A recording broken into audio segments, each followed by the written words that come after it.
ipakita natin sa buong mundo na ang Pilipino may kakayanan na magpahusay ng kabuhayan Pilipino. That we call on all patriotic Filipinos to discard ideological differences, party affiliations, disparity of religious beliefs and regional origins, to close our ranks, stand behind one flag, commit our honor, dedicate our lives to fight as best we can in defense of our country. Ang ating katipunan.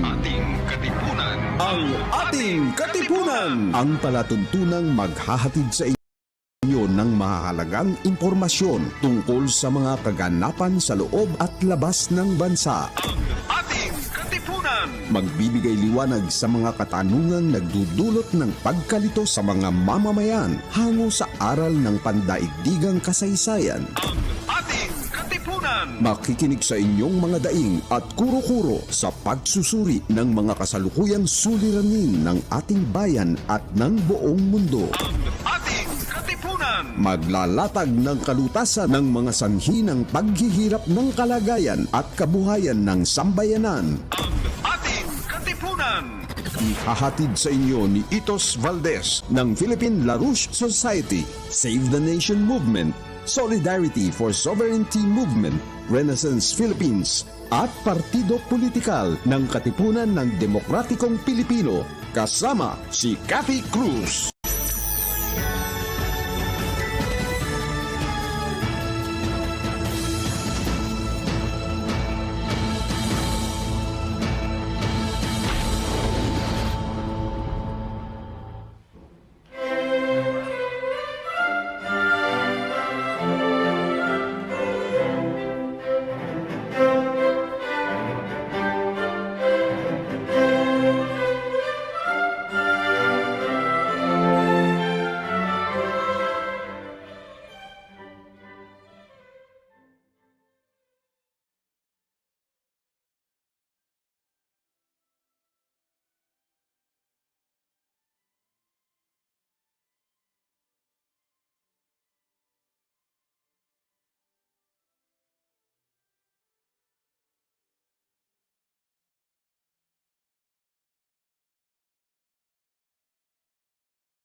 Sa kabilang himpilan naman no ng sa studio mismo natin sa RMND Zexel ay abangan lang natin kasi ayan nagbabalik na.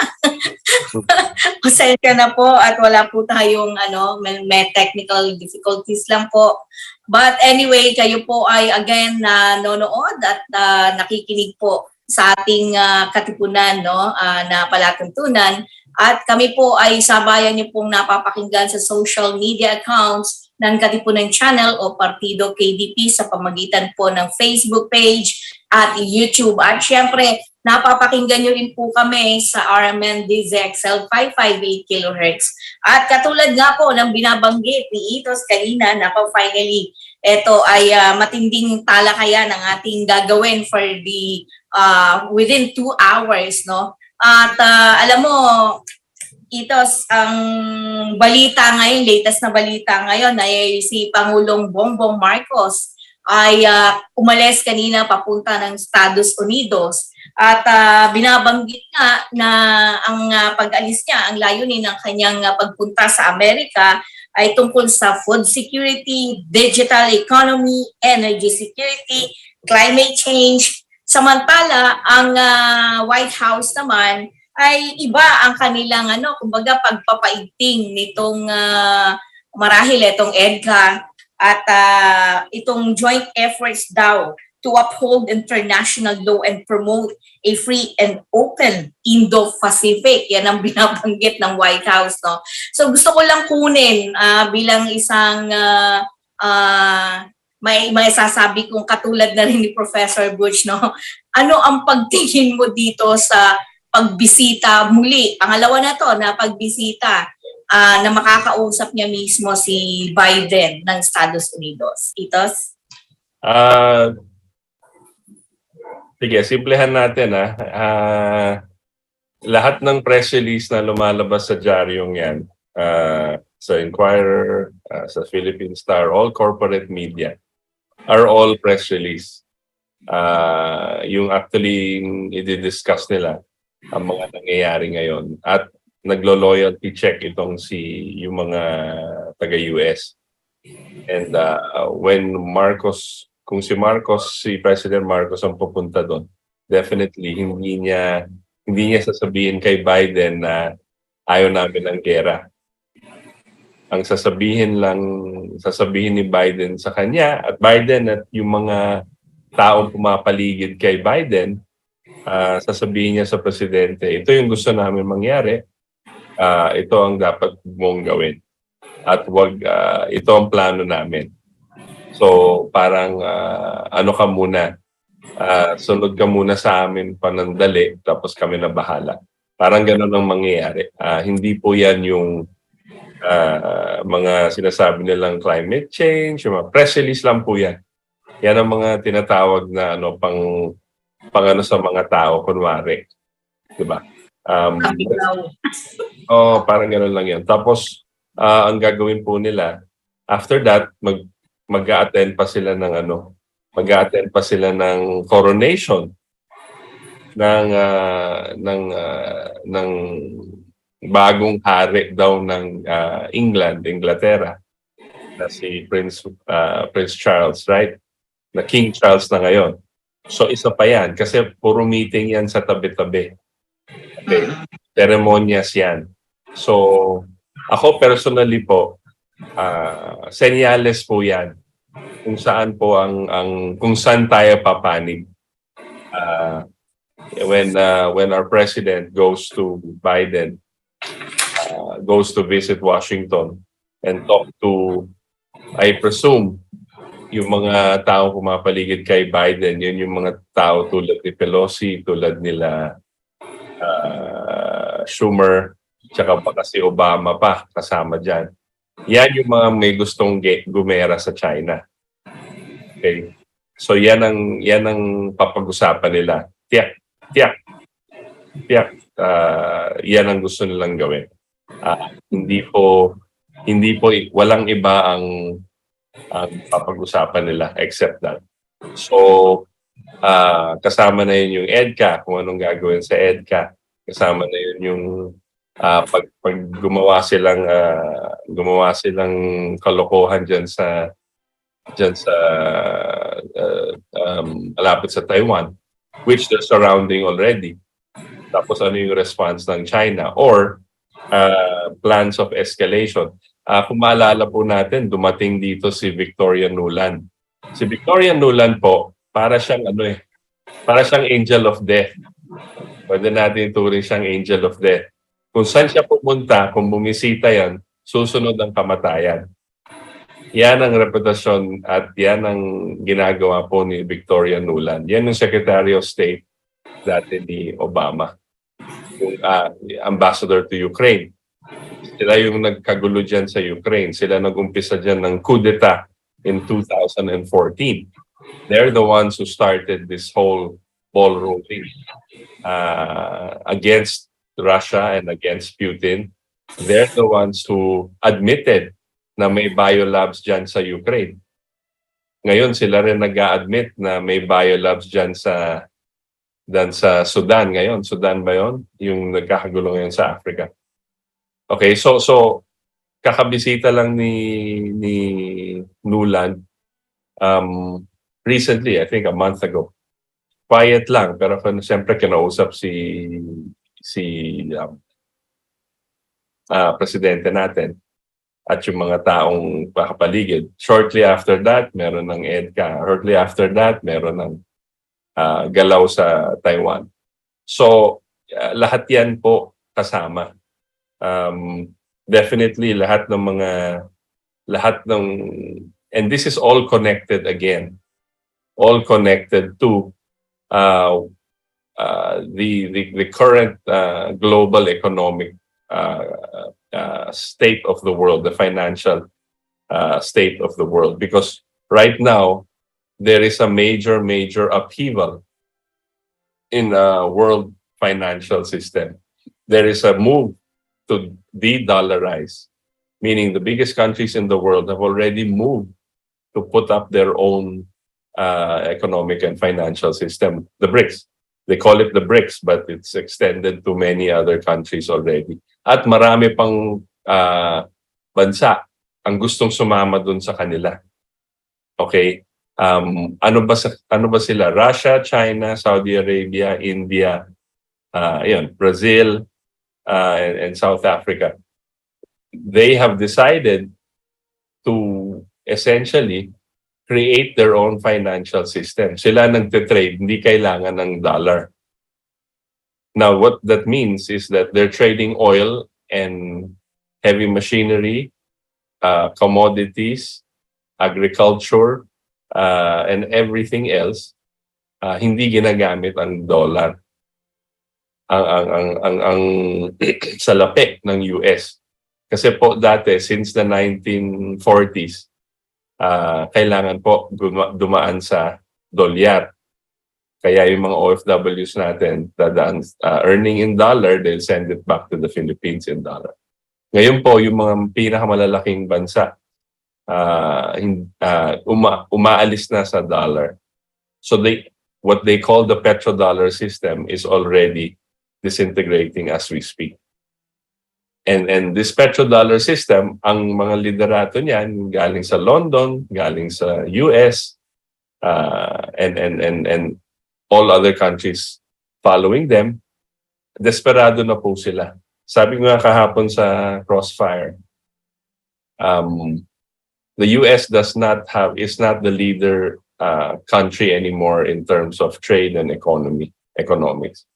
But it has a strong military. And that's what it's going to be using moving forward. Hindi na yung iba. Wala na silang magawang iba. Kasi yung leverage nila, yung gamit nila sa pansalapi, the dollar, napakahina na. Wala nang gustong gumamit. Tayo lang po, kumbaga sa barko, anong tawag doon, Cathy? Kumbaga sa barko, parang papasok yung tubig na mabilis. Ano yan? Malaki yung butas ng barko. Parang Titanic na natamaan na yung iceberg, malaki na yung butas, papasok na yung tubig. Pero parang tila tayo lang ang gustong ayaw iwanan ng Titanic. Ayaw natin pumunta sa lifeboats. Ayaw natin sagipin ang ating sarili at yung kapamilya natin. Loyal tayo dyan sa Titanic. So para tayong naka-hitch or nakadikit sa US. Kung ano mangyari sa US, sama tayo. Kung bumagsak ang US, sama rin tayo. Kasama rin. Yan ang parang lumalabas dito ngayon. So when President Marcos goes to the US, I guarantee hindi si Biden may photo op sigurado, siguro sa White House o kahit saan, no? May photo op malamang, pero hindi si Biden ang magdidikta ng kung ano yung gustong mangyari. May iba dyan sa likod ni Biden. Yung talagang nagmamando kay Biden, sila makikipag-meeting kay Presidente. At alam ni Presidente yon, at alam ng mga lahat ng bansa alam na yan. Kasi hindi na nila sineseryoso si President US, si Biden.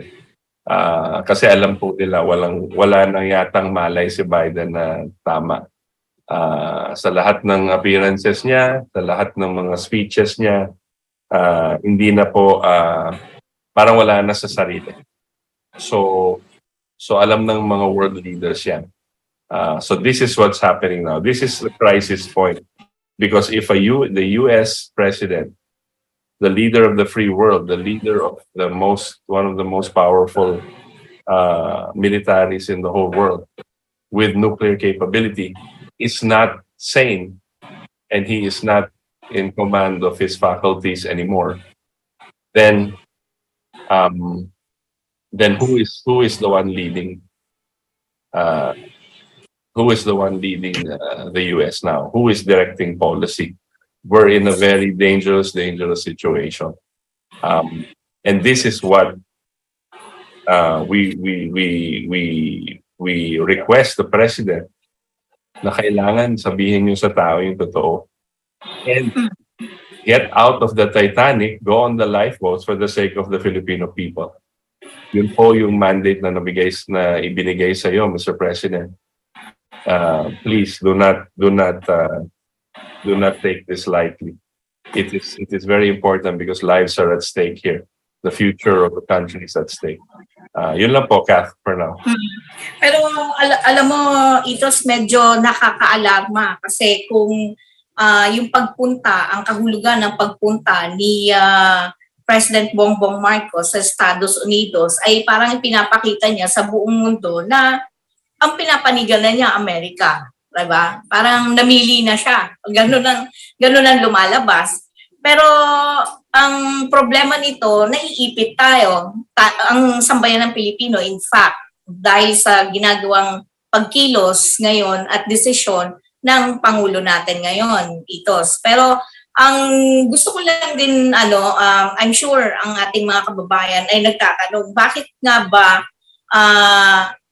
ba ito yung parang ibang-iba ito sa statement during the campaign ng ni Marcos Jr.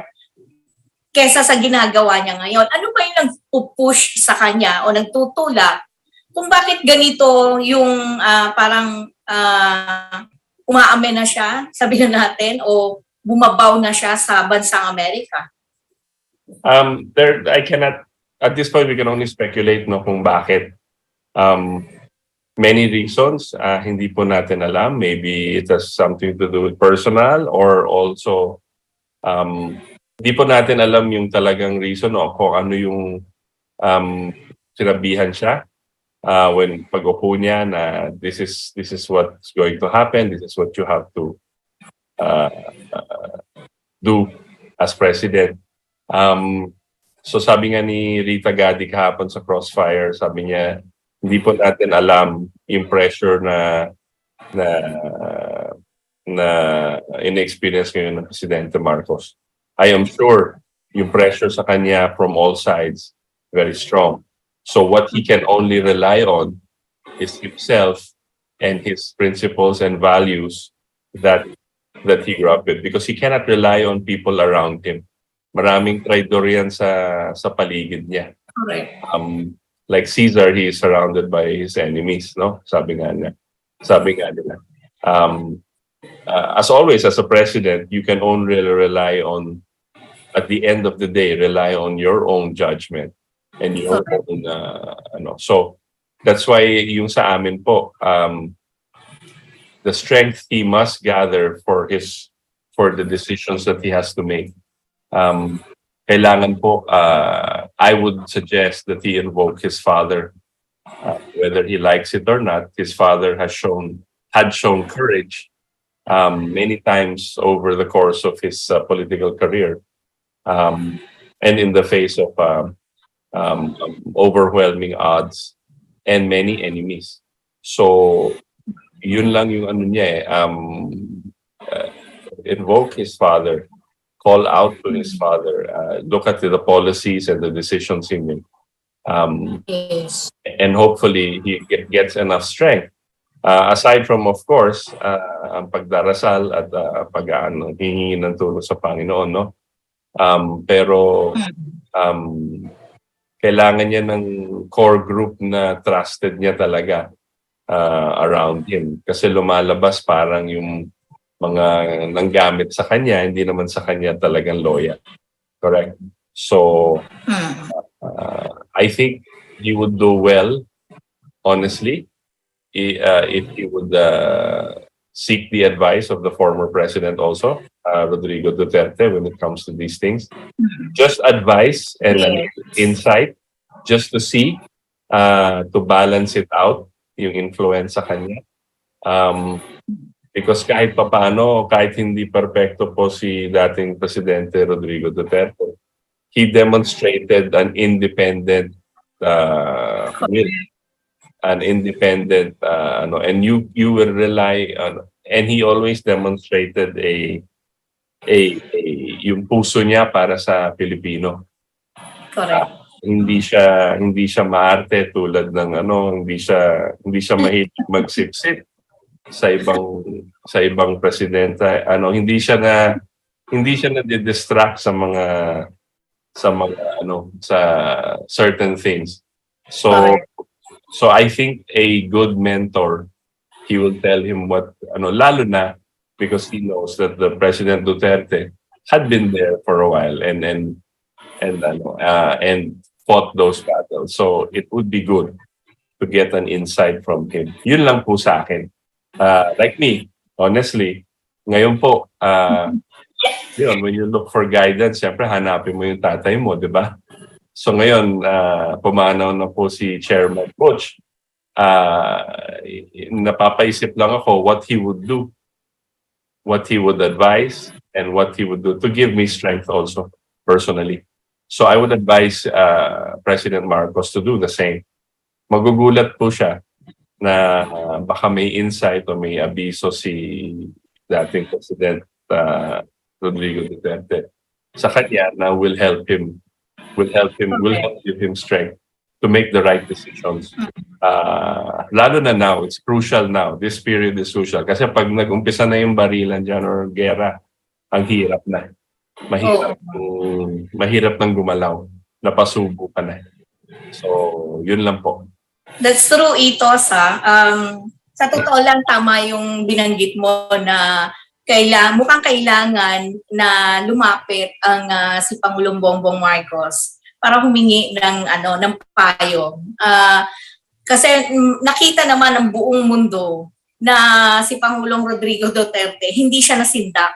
Hindi siya nasindak ng Amerika. In fact, diba, pa nga siya. Kumbaga pinakita niya na ito kami. Meron kaming soberanya. May kasarilan kami at kami ang magdidesisyon. Hindi kayo. Maliwanag kay Pangulong Duterte yan. And I hope na, kumbaga, hindi man natin maybe ako personally, masasabi ko na sana gayahin ni Pangulong Bongbong. Pero it seems na mukhang iba. Parang magkaiba sila eh. Parang kabaligtaran yung dating Pangulo at yung presidente natin ngayon. But my question, actually, Itos, meron pang nagtatanong, no, si Carlo Iway.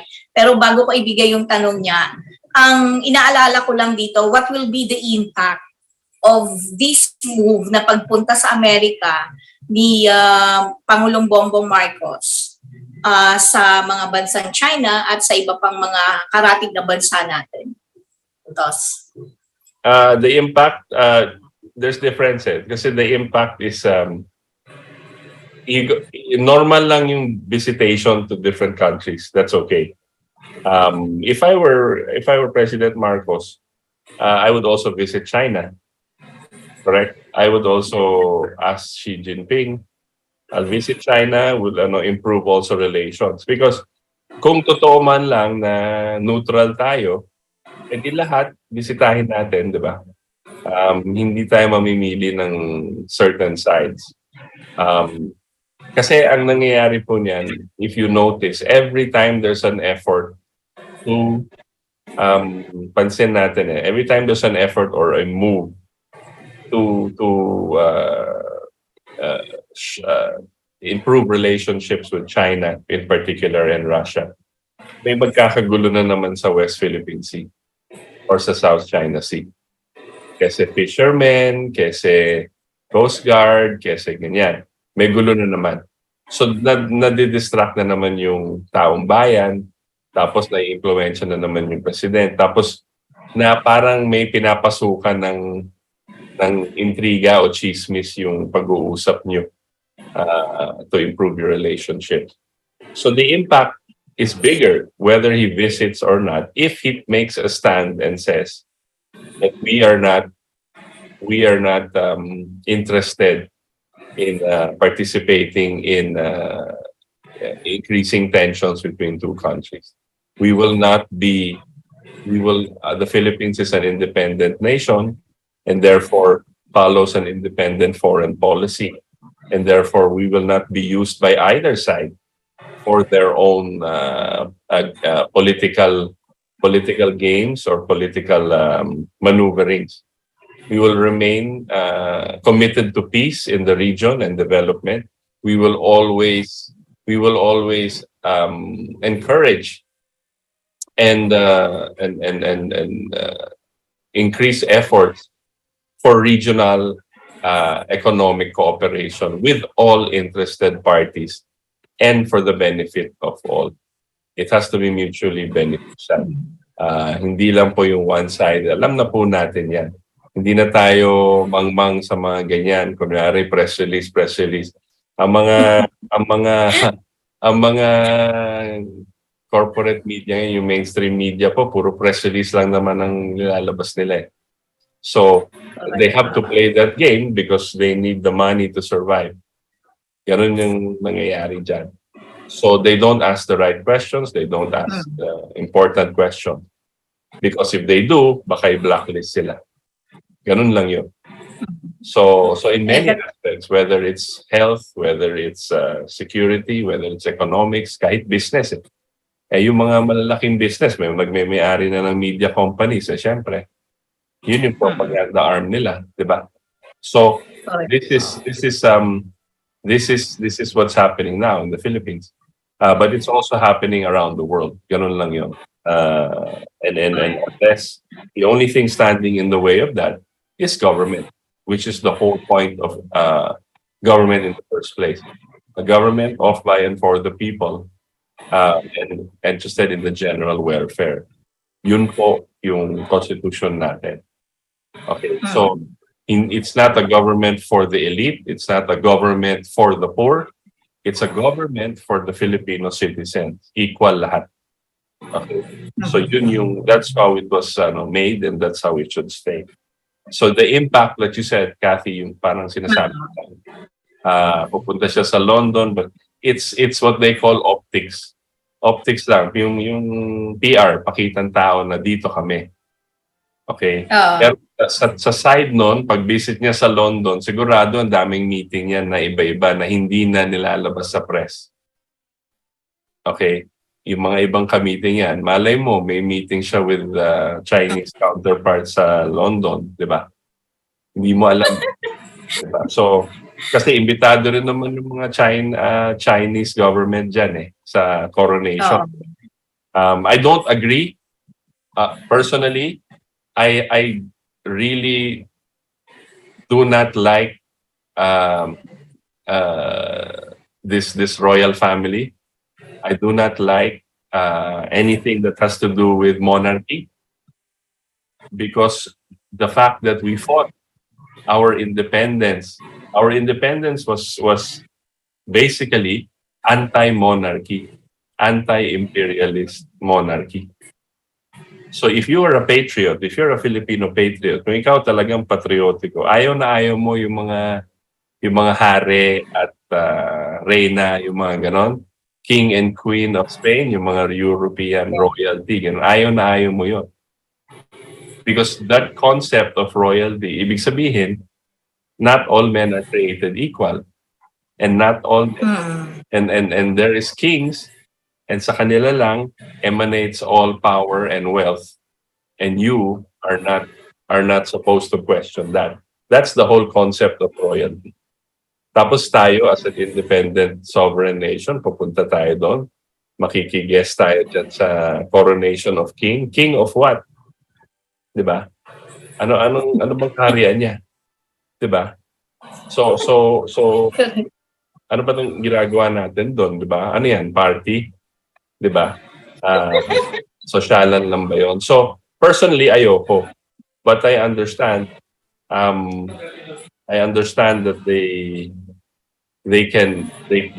it's for optics siguro, inimbita para lang relationships. Si Marcos seems to be he would have made a very good foreign affairs secretary. Si President Bongbong. Because he is very good at relationships and very diplomatic, very ma-PR siya sa mga foreign relations. So I understand that. But personally po, I have a natural hatred for anything monarchy, and because I value Filipino the independence and the concept that all men are created equal under God and have a right to life, liberty, and pursuit of happiness. Lahat po tayo nilalang ng Diyos na equal. Okay, so ayoko talaga yung mga hari. Pinaglaban natin yun eh. Namatay tayo. Ang daming yung mga ninuno natin namatay fighting dati, di ba?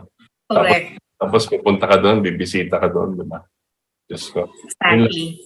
Yun lang po. Oo. That's true, Itos, no? And alam mo, sa totoo lang, kung babalikan mo yung nakaraan, talagang marami tayong unwritten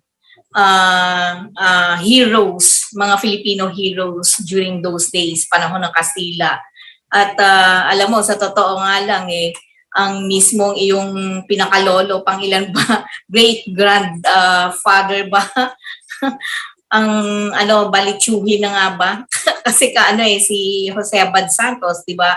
Ang Chief Justice. Kumbaga parang siya, sabi nga ni Vern nung nabasa niya yung ating kasama sa LaRouche, no, na kumbaga hindi man lang na parang na-highlight si Jose Abad Santos yung ginawa niya. And remember, kumbaga parang sa history natin ngayon, kung babalikan natin, sino kaya yung leader na lalabas na lang habang nagkakagulo? 'Di ba? Nagkakagulo ang bansa niya, ang Pilipinas, ang sambayan ng Pilipino, pinapatay ng mga dayuhan sa iba't ibang pamamaraan, no? Anyway, bago tayo magpatuloy, no, it's already 7:34 na po ng gabi. Philippine Standard Time, at kayo po ay nakikinig pa rin sa himpilan ng Valdes at sabayan niyo po kaming napapanood sa pamamagitan po ng social media accounts ng Partido KDP o Katipunan Channel. Anyway, merong gusto magtanong, si Johnny Bentosa kasama natin sa Zoom, and of course, Carlo EY. Si Carlo EY, Itos, may tanong. Giancarlo, magandang gabi. Pwede ka na magtanong kay Itos. Carlo? You can go ahead.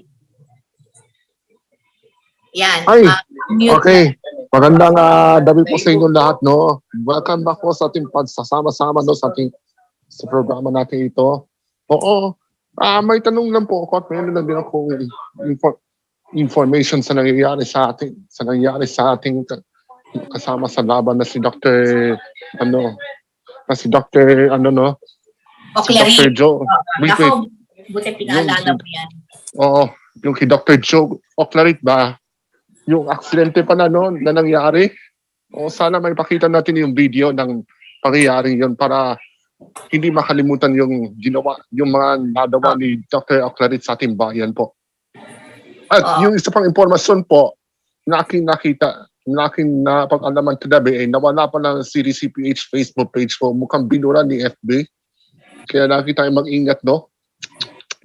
Grabe. At ang tanong ko nandito, Kaitos, ano mga reaksyon mo dito sa nangyari kay Dr. Oclarit at sa SIM card registration law at sa pagkawala ng FB ng CDCPH? Okay. Thank you, Carlo, for your question and your nice to see you again. For the registration, no, marami po nagsasabi kasi this registration is a part of a move to a more how do you say more stringent control over your own personal data and your personal movement, no? And as we see, more than half, or ang alam ko, the last time I checked, more than half of maybe 60% ayaw pa rin mag-register. And they did not follow any of the telcos or government's push to register their SIM cards. Now, and government was forced to extend it because walang gustong sumunod. There are many kasi, marami kasing questions there that have yet to be answered. Ito lang yung lockdown lang we're forced to register our number, put all our information, everything lahat ng movement natin, pinapasukan, nilalagay natin yung telephone number na personal information and all. Required po. Magbabangko lang tayo. Kailangan mag-submit ng personal information. Lahat po yan, kino-collect na. At saan nilalagay? Okay? Tapos pagkatapos nun, nakakatanggap na tayo from the mga text messages, yung mga scam, yung mga trabaho ka. That's right after all the requirements of the QR code and all of these things. So yung data breaches po, hindi pa nila nasosolve. Okay? So all of these things, kahit sabihin ng gobyerno secure, personally, I don't believe it's totally secure. I don't believe that they're assuming their intentions are correct, they have not yet assured the public that their data will be kept secure and will not be sold. Ang ginagawa ng mga telco, binibenta naman nila yung mga lahat ng impormasyon natin sa mga gustong magbenta ng produkto. So that's what they've been doing for so long. Hindi na yun. Tapos hindi na monitor ng NTC. Itong Globe recently, naglabas sila ng emergency alert using the National Telecommunications NTC emergency alert na reserved for emergencies, earthquakes, natural disasters, ganon. Naglabas sila na kailangan magrehistro na.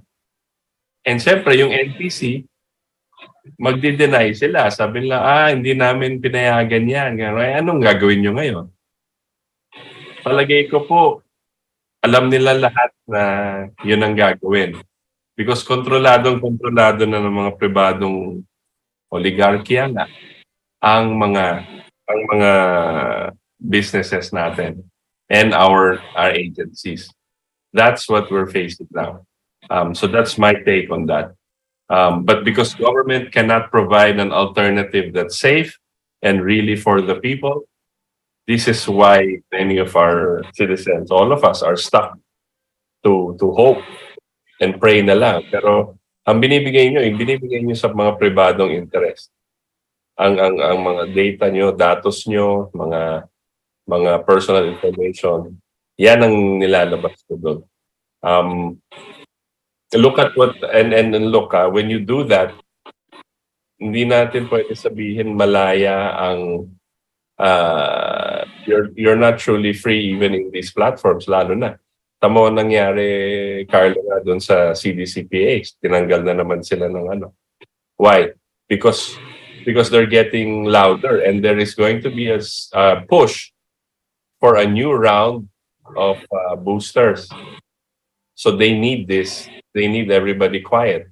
They need everybody to comply. This is what's going to happen. So lahat ng online platforms, pati na dito, sa Zoom, sa YouTube, sa Facebook and other social media. Pwera na sa Rumble, kung magra-Rumble tayo dito, lilipat rin tayong Rumble. It's less strict, and Rumble has been used by many social media news sites and alternative news sites, and actually nagiging mainstream na sila. Hindi na yung mga mainstream ngayon. So more of the news you get from Rumble and these alternative news sites. Kasi yung mainstream news nyo, wala kayong makuhang talagang balita, yung talagang nangyayari. So this is what's happening. It's censorship and control. And they're getting more and more desperate kasi lahat ng tao parang nagigising na rin. So with the Oclarit, I'm not that familiar actually with what happened. I think Cathy can help there. Kath?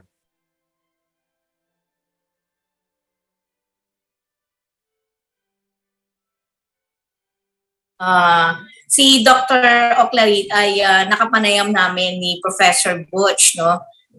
Sa, I think, tuklasin natin. At hindi yung dahilan kung bakit kami fake news kami ng Rappler. Talaga naman. And knowing na kilala naman natin kung sino si Dr. Oclarit, no. By the way, wala kasi akong kumpletong detalye, pero nakita ko lang yung video kasi dun sa nangyaring aksidente, motorcycle accident kay Dr. Oclarit. And napansin ko lang na wala kasi siyang helmet. Pero marami kasing mga sapantaha o haka-haka na sinasabing sinadya ang pagkamatay niya. So, hindi ko masagot yan kasi kung titignan ko lang yung video mismo, ay obviously nabangga siya ng isang van, no? At obviously wala siyang helmet. So hindi, alam mo, yung mga ganyan, medyo ayokong basta magsalita na may foul play, etc. Not until na makita natin yung investigasyon mismo, buong investigasyon na nangyari tungkol dyan sa pagkamatay ni Dr. Oclarit. But lubos na nakikiramay ang Katipunan Channel, ang Katipunan ng Demokratikong Pilipino sa pagkamatay ni Dr. Oclarit, no? Dahil si Dr. Oclarit ay nire-respeto natin lalo na sa larangan ng medisina at sa usapin ng bakuna natin, no? Itong COVID-19 vaccine issues natin. But yung tungkol sa CDCP, nabanggit naman na ni Ito siya. At kaya ipagpaumanhin niyo po na ganyan po kami nag-iingat kasi sa totoo lang po, para po sa impormasyon ng ating mga kasama dito, lalo na yung mga nasa Zoom natin, particularly Carlo at ang grupo ng yung nangyari dyan sa CDCPH, no, ay yan din yung iniiwasan mismo ng Katipunan Channel dahil napakarami na naming mga, ano ba tawag dito,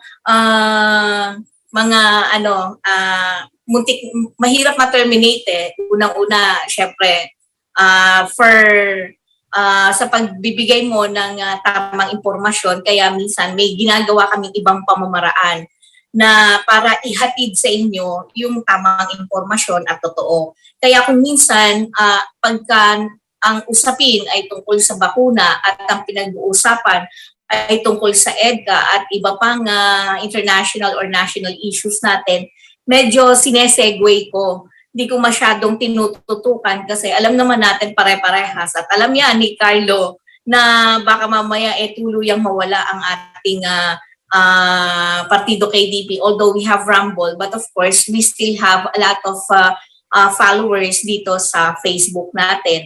And I hope you have to understand. Anyway, lagi naman kaming nagpo-post ng mga information naman at sinusuportahan naman particularly ni Professor Butch Valdes at ni Itos Valdes ang CDCPH. Di ba, Itos? Yes, of course. We've been in the beginning, since the beginning, we've been 100% behind CDCPH because of their fight. Sila lang po ang organisasyon that really has been fighting the lone voice in the wilderness, no? Pero dumadami at dumadami po kasi ang mga sumusuporta din sa CDCPH, which is a group of doctors, volunteer doctors and lawyers that are going against this move to control, to increase the control over our health industry, lalo na with this WHO Senate bill that they've written for us and for other countries. Hindi lang po tayong lumalaban dito kasi itong WHO wrote what they call medical martial law bill. That's the nickname of that bill kasi lahat po ng control ng ating desisyon mapupunta sa WHO. Wala na po tayong choice kundi sumunod. Yan ang lalabas dyan sa pagpinasayan. Tapos sa Kongreso natin, pinasayan, walang opposition. Sa Senate, tila parang walang opposition rin. Wala man lang hearing, walang public hearing, walang ganyan. Parang nire-railroad po nila. Malakas po ang lobby groups na dito yan. So, they're also trying to push that sa US and other countries. At lumalaban din yung mga tao doon against it.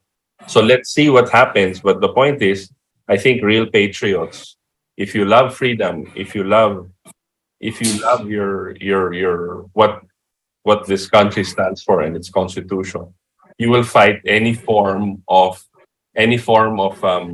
total control over your lives. Already, sabihin na natin mga tagapakinig, no? Alam po natin na kontrolado ng mga oligarchy ang ating food, ang ating tubig, ang electricity natin, and now the health. So this would totally control all of our lives. Magiging zombie tayo. I mean, I cannot describe it any other way. We will be walking dead because wala tayong choices. We will not be able to participate properly in the our political processes because everything in our lives will be controlled. Now, I'll give you an example po. In China right now, they have what they call social credit scores using their phone. Alam mo sa China, meron silang isang app na parang yun yung buo nilang ginagamit nila pangbili ng mga grocery, lahat. Wala na silang cash. Hindi na sila nag-aano ng cash. Ano na sila, talagang totally digital na. Hindi yata sa buong China but major cities. Tapos sila testing nila. Ngayon, in that app, meron silang surveillance. Ibig sabihin, lahat ng CCTV sa China, ginagamit rin nila. Ngayon, kunwari, nakita sa CCTV, nag-jaywalking ka or may violation ka na traffic, i-alert ka via that app on your phone and say, limitado na yung pwede mong hiramin sa bangko. Hindi mo na pwedeng gamitin to kasi masama, parang may penalty. Parang traffic violation sa lisensya. Pero ito sa lahat ng bagay. So that is a form of control. Your access will be limited to certain medicines, your access to certain freedoms, kunyari, kasi ang dami mo ng violation, kunyari, nakita ng gobyerno na, dumura ka sa kalye, bawal yun. So parang may menos points ka. Tapos kailangan bawiin mo yun. That's a social credit score. So you will not be given much access. And later on, pag sobra na, tatanggalin na yung account mo sa bangko, hindi ka na makakuha ng pera. So this is the future that the World Economic Forum wants for the whole world. But you will be walking dead. You will, hindi na po tayong, wala na tayong kapayapa, wala na tayong freedom. Hindi na tayo makakagalaw. We will have, lang tayo, conforme lang tayo ng conforme. We will just be, para tayong robots. Sunod lang ng sunod. Yun lang po, yun ang thinking ko dyan. Kath? Thank you, Itos. At ang oras sa hudyat, ng oras na ba? It's actually 7:51 na po ng gabi, Philippine Standard Time. At kayo po ay nakikinig pa rin sa Valdes XL 558 kHz AM band. At sabayan niyo po kaming napapanood sa pamamagitan po ng Katipunan Channel, social media accounts o Partido KDP, yan, o ang Ating Katipunan. Yan po ang ating Anyway, si Johnny Ventosa ay nasa Zoom din po natin, kasama natin. I don't know kung okay na, but meron tayong isang kasama pa rin, si Kape Pito ba yan? Tama ba ako? Anyway, itas gusto ko lang din malaman ngayon, no? Ito kasing sitwasyon natin ngayon sa EDCA, no, ay mukhang lumulubha siya. Lumulubha in a sense na walang magawa yung governor ng Cagayan, no, kahit na ayaw niya, but obviously ang mismong gobyerno natin ay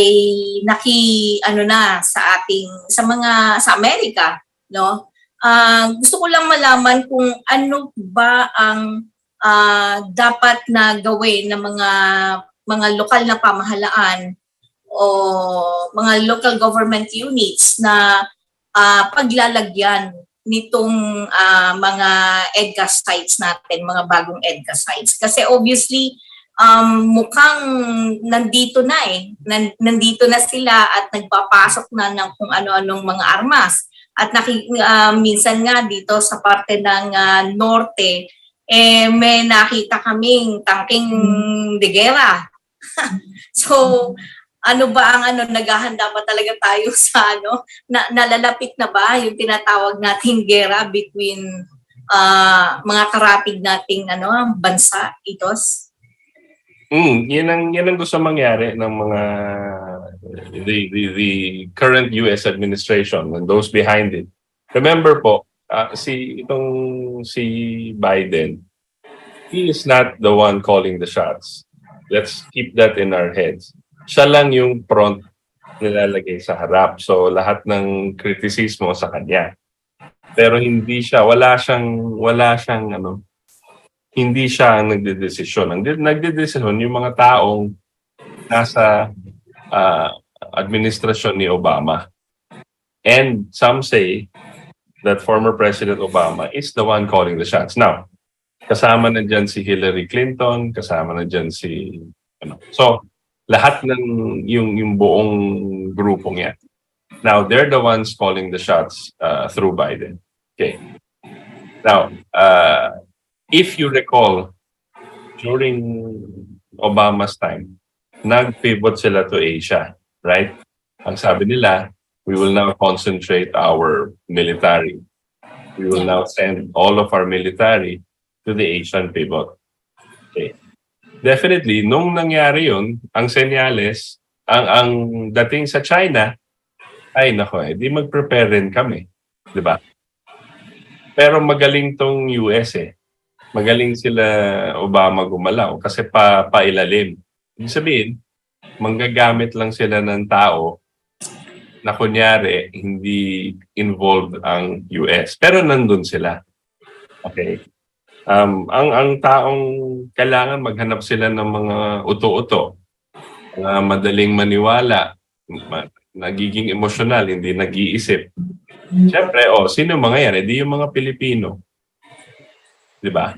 Gamitin natin ang lahat ng Pilipino. Total, mga mga kongresista at mga senador, mga legislation, lahat naman yan nabibili natin eh. Gamitin na lang natin sila. Wala naman silang imik eh. Sobrang sira na yung mga institusyon nila eh kasi puro corruption eh.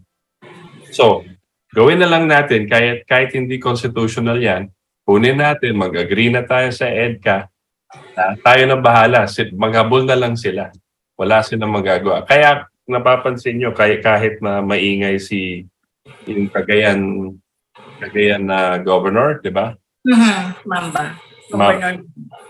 Yun talaga nakikita ko tapang ng governor na yon.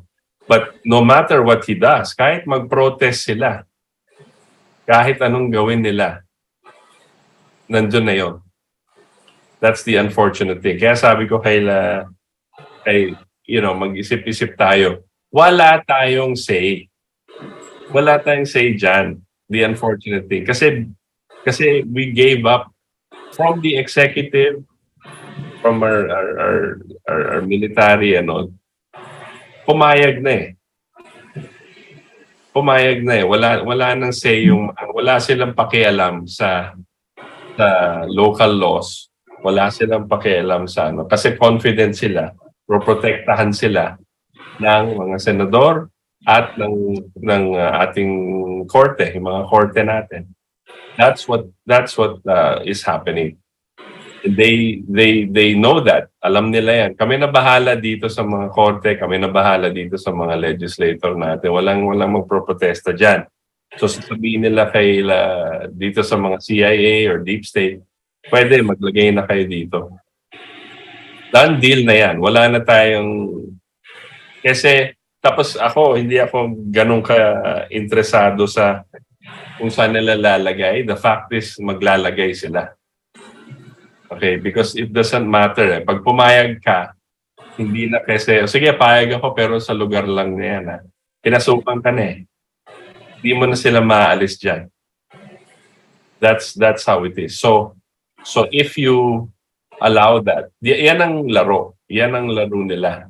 At tayo yung willing Tapos, ang gagawin nila, just like I was sinasabi ko sa Crossfire kagabi, ang style is pag lumaban, pag kunyari, kasi hindi naman biglaan yan eh. Mangyayari dyan, may mga incidents na provocation, tapos paglapit, tapos biglang may bumaril. Act of war na yan. Tapos mag-escalate yan. Tapos konti-konti lang. Pero orchestrated yan. Ibig sabihin, planado yan. Okay?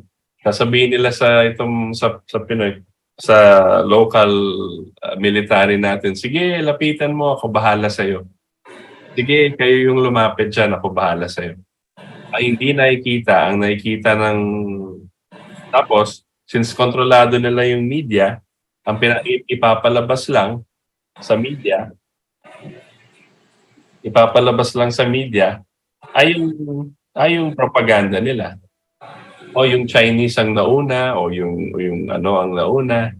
Hindi, yun ang nababasa ng marami at maraming uto. So kaya hanggang ngayon, kahit walang real reason, nagagalit ang mga Pinoy. Kahit yung mga sinasabi natin, educated Filipinos, sinasabi nila, bully yung China, bully yung ganyan. Nadadala na sila, na brainwash na po sila ng propaganda. And this is what's happening now. So, again, the context of this, why are they doing this? They're more desperate now because their system of control is disintegrating. They're dying. They're dying, but they have the best weapons. That's the most dangerous combination. Okay? And lumalakas, alam nila lumalakas, na hindi dahil sa invasion or hindi dahil sa control or imperialistic style or efforts. Lumalakas naturally because Russia and China and bring along India. Lumalakas sila sa manufacturing, sa agriculture, sa infrastructure. They just built themselves over the last 25 years. Russia is the #1 supplier of oil and gas sa Europe. Has been for many, many, many years. So hindi mo pwede sabihin dahil lang sa in-invade nila yung Ukraine, malakas yung Russia. Actually, kung tutuusin mo, personally, and with what we know, kayang-kaya nilang sukubin yung buong Ukraine kung gusto nila eh. Kayang-kaya ng Russia yan eh. Mahinap, nag-aano lang yung Russia kasi kailangan makuha nila yung puso ng mga tao doon. At nakukuha nila. Yung referendum na gusto nilang mangyari, hindi sinundan ng Ukraine. Yung referendum po, yung mga regions na gustong lumipat sa Russia, overwhelming na gusto nilang maging Russian. Kasi yung Ukraine po, noong 2014, pinalitan ng liderato ng US. Yan, si Victoria Nuland. Pinalitan niya yung liderato ng Ukraine. Binigyan niya yung pera para mag-kudeta yung army. Tinanggal yung talagang inalal na presidente doon sa Ukraine. Tapos, pinalitan nila yung tao nila. Since then, ang ano nila is against Russia. Kaya ayaw ng mga tao doon sa Ukraine, sa yung Ukraine government. Okay, si Zelensky is a clown. He is an actor. Artista yan dati na komedyante. So, hindi siya talagang leader. Inilagay siya doon ng mga tao nito, sila Obama and all. So, this is what's happening there. And it's going to happen here. It's happening here already. There will be a series of incidents and series. So why? They want to wage war para hindi, before their whole system crashes na wala na silang power. They want to do that. Para gulo. Kumbaga natatalo ka na sa chess, guguluhin mo yung sisipain mo yung lamesa para magulo lahat ng pieces. Hindi mo na mababalik. Kasi alam mo, talo ka na sa chess. Yun ang ginagawa nila. This is the cause of all of this. And any analyst, yung mga napapakinggan ko mga analyst kasi Facebook, kasi sa mga news and all of that, hindi nila sinasabi ito. They don't put it in the right context. Ina-analyze lang nila na kesa yung China, ganito daw, kesa yung US, ganito daw. They don't look at the de-dollarization as the cause of all of this. They don't look at the world as a whole. They only look at, tapos analyst daw sila. Yun lang naman yung gustong interviewin ng mga journalists. Kasi yung mga journalists mismo, they don't do their own research and they don't ask the right questions. Right? So feeling lang nila, kuha sila ng eksperto. Kala naman ng eksperto, magaling sila. But they don't put it in the right context. There is a move to de-dollarize. That whole system that we grew up in, that our parents grew up in, is disintegrating as we speak. It is disintegrating as we speak. It has been for a while. Ngayon lang may push na ganito. And it's not because China and Russia want to invade the world. It is because China and Russia are protecting themselves. That's why they put out this system. And they're asking more nations to join them for a more equitable system. China always wants to invest in infrastructure and agriculture in all nations. Africa, South America. Tapos anong ginawa ng mga bankero ng Western banks? Tinakot, sabi nila, nako, patay kayo dyan, dami yung utang dyan. Ano bang interest rate? Napakababa. Ano bang interest rate nyo? Napakataas. Ba't kami pupunta sa inyo, di ba? Punta lang kami sa China. And Russia willing to help. Pero hindi pwede. Tinatreaten tayo. Pag kumuha kayo ng tulong mula sa China at Russia, hindi ka na namin papahiramin ng pera. That's how they work. That's how it is. Right? So, but now look at it. What's yung buhay natin dito? Bumababa ba yung electricity natin? Bumababa ba yung gas, gas prices? Yung pagkain, di ba? Inflationary tayo ngayon. Tataas at tataas pa yan. Eh, paano kung may gera? Di lalo nang tataas. Di ba? Dahil wala tayong ginagawa to mitigate that right now. There's no moves. Zero. There's nothing that's being done. We're not trying to increase our own agriculture. We're not trying to take away EPIRA, which is causing all of this high rise in electricity. We're not reviewing the oil deregulation act. We're not doing that. Kung tayo sa Katipunan ng Demokratiyong Pilipino, that's something we have to promise the country if we're going to participate in the electoral process. That's what we're going to do. We're going to question all of this, and we're going to say it has to be repealed.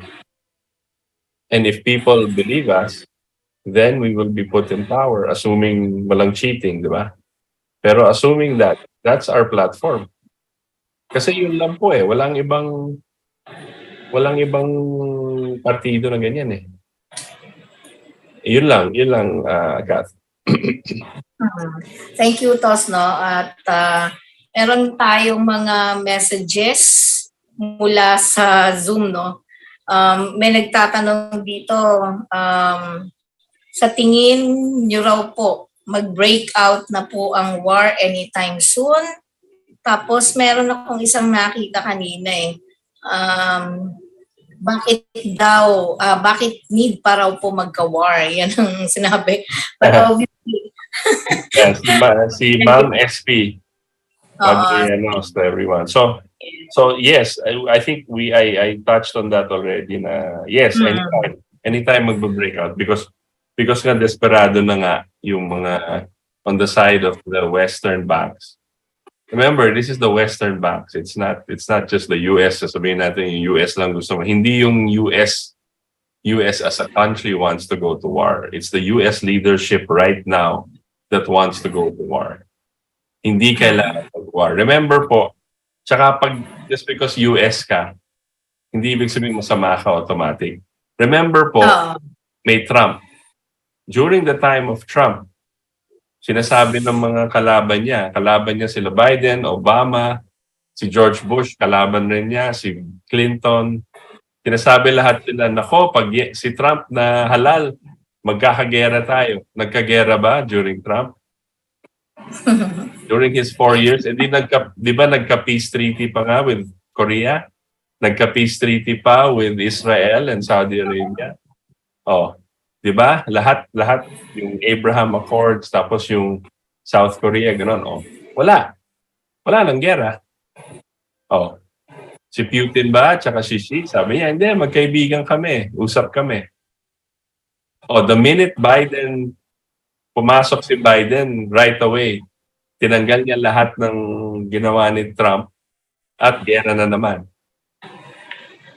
So the reason anytime po, Ma'am SP, is that they want it. Gusto nila. And because gusto nila and they have the capability, they will do this. I'm afraid nagkaka-false flag. Tinatawag nilang false flag. False flag, ibig sabihin, kunwari, pero parang gumawa ka ng rason para pumasok sa gera. A false flag it means kunyari, ibobomba mo yung sarili mong building para mabigyan ng kalaban mo. That's a false flag. Okay? It's dangerous na it will happen here because the US, the deep state, the military, yung Biden administration and sina Obama, because namumulat na nga yung isip ng mga tao and because of the de-dollarization of what's happening now, so the decoupling of with the US dollar, lahat ng bansa, majority of the world's population China, India, Russia, Brazil, lahat yan, majority of the world's population yan, are now putting up their own system as opposed to the dollar system. Okay? So if they cannot fix that, they will lose all their power. Ayaw kasi nila na multipolar, SP. Ayaw nila, sila yung hari. Ayaw nilang maraming hari. Gusto nila sila lang. And therefore, they're willing to wage war. Because wala na silang magawa. They cannot anymore wage economic war. Talo sila eh. They're done. They cannot wage psychological war. Wala nang naniniwala sa mainstream media eh. So they have to wage actual war. Now, if they conduct a false flag, kunwari, sabihin nila may missile na pumunta dito. It hits one of the Villamor Air Base. Mo. Tapos sabihin nila, China yung origin. Gera na. Diba? Kasi ang talino natin mga Pinoy, galit tayo sa China. Gera na tayo sa China. Walang nag-iisip. Lamang yung US, sasabihin nila, sige, basta gerahin nyo, kami na sa likod mo. Pero sino maunang mamamatay? Diba? Tayo naman ang unahan din, hindi naman sila eh. Kunwari lang sila sa likod. Diba? So that's how it's going to happen. War is never a solution, but it's been used to solve many of their problems for a long time. And remember po, yung China po walang history ng gera sa ibang bansa. Never in their 5,000-year history, civilization, na sila ang nag-invade ng ibang bansa. Never. In fact, sila yung ini-invade. Now, hindi ko sinasabing it will never happen because there are forces in China also that want war. There are factions in China, just like there are factions in Russia that want war. But I guarantee you po, si Xi Jinping and si Putin ayaw maggera. Useless eh.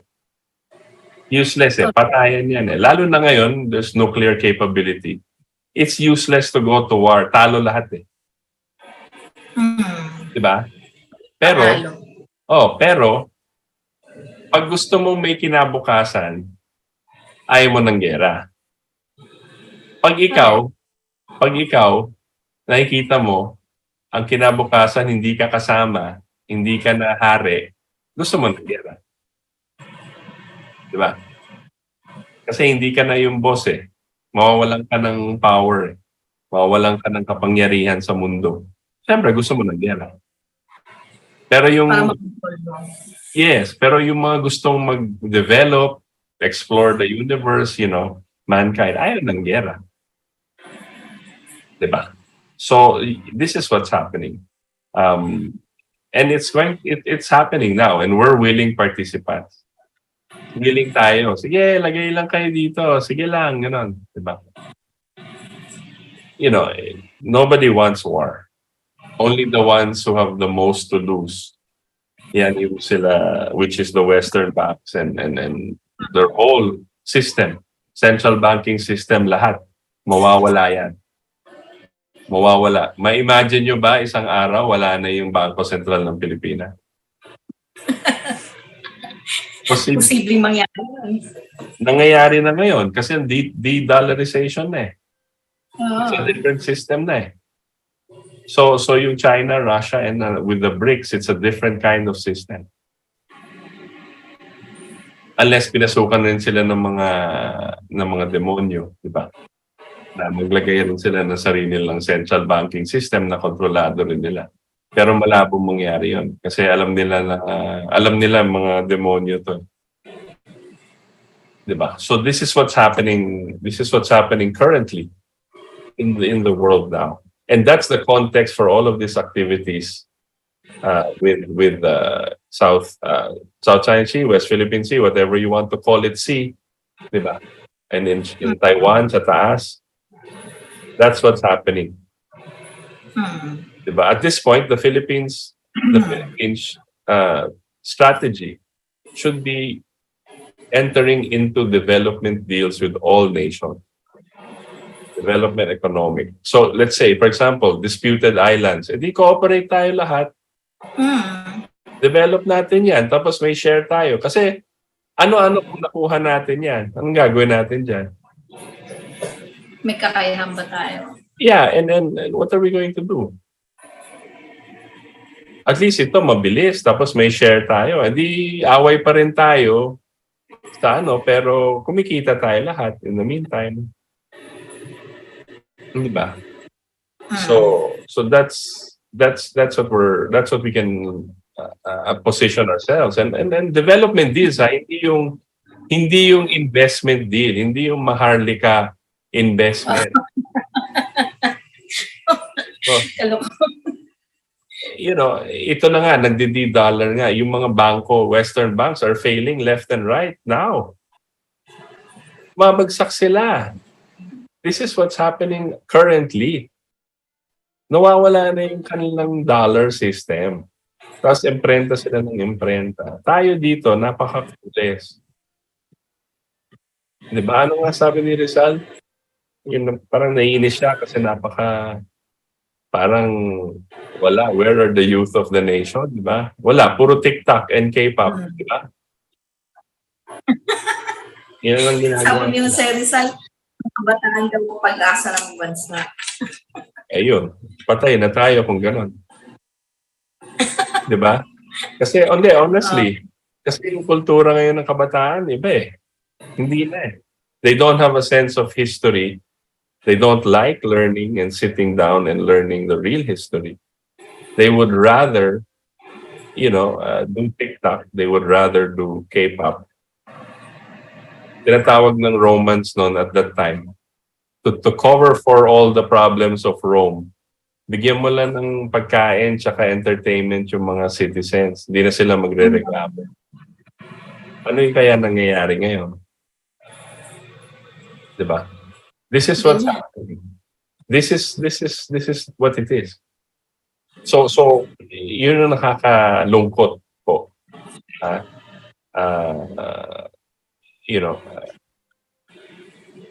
Sayang eh. So talaga to ang ating bansa ngayon ay nasa sangangdaan. Tayo ba ay pupunta sa gera o tayo ba ay pupunta sa pagpapaunlad ng ating bansa at ng mga karatig bansa natin? May mga bansa tulad ng China at Russia na ika nga natin ay nagsusulong ng development, diba? Samantala, meron ding ibang mga bansa na malayo sa atin na sinusulong naman ang gera. So, saan tayo? Saan tayo titindig? Sino ang dapat nating kampihan? At tandaan natin, lahat tayo talo. Walang sino mang panalo sa gera. Alam natin yan sa kasaysayan, World War I, World War II.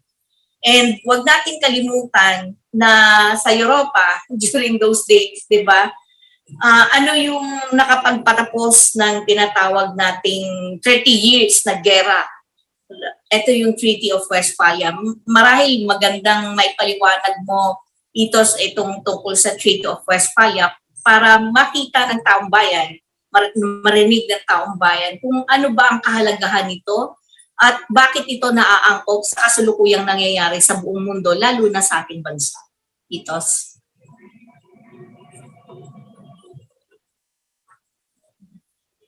Ano yung question mo ulit, Kath? Sorry.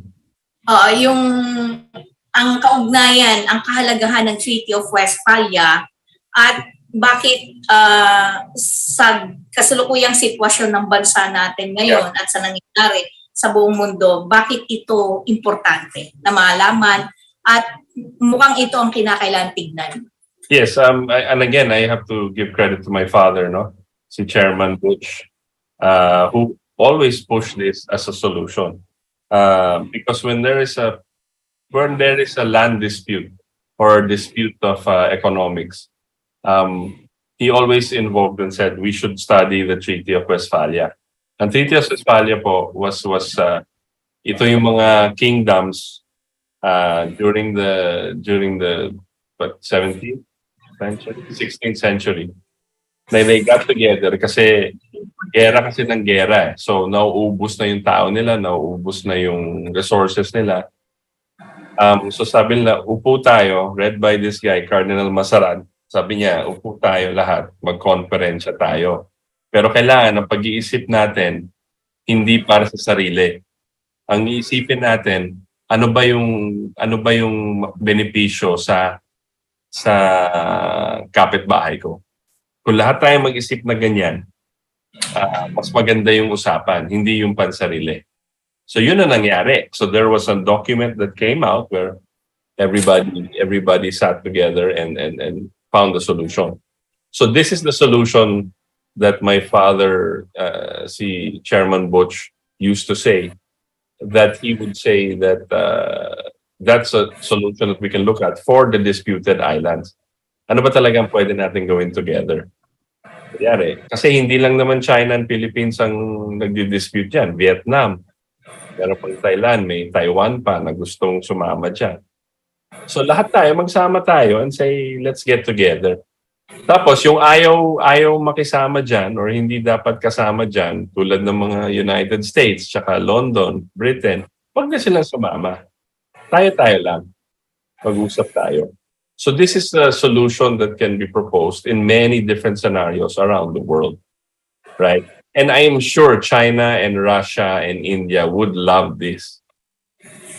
Yung may ayaw lang dito naman kasi, yung London, the royal families of Europe at yung United States administration today. Hopefully, ito tatakbo na naman si President Trump for 2024. So hopefully, magpapalit na naman yung policies. So there is hope. And alam ni Putin and Xi dyan, si Trump is very powerful with, very influential with Xi and Putin. Kahit sabihin nilang hindi na siya nakaupo sa White House, malakas pa rin siya sa mga to. May influensya pa rin siya. So hopefully, he's going to be able to use his influence and his stature as a former US president to convince certain people not to go to war. I think that's what he can do now. And lucky for us kung nagawa niya yun. Kasi tayo, sunod-sunuran lang. Talaga, nakakaawa tayo. Ilan po?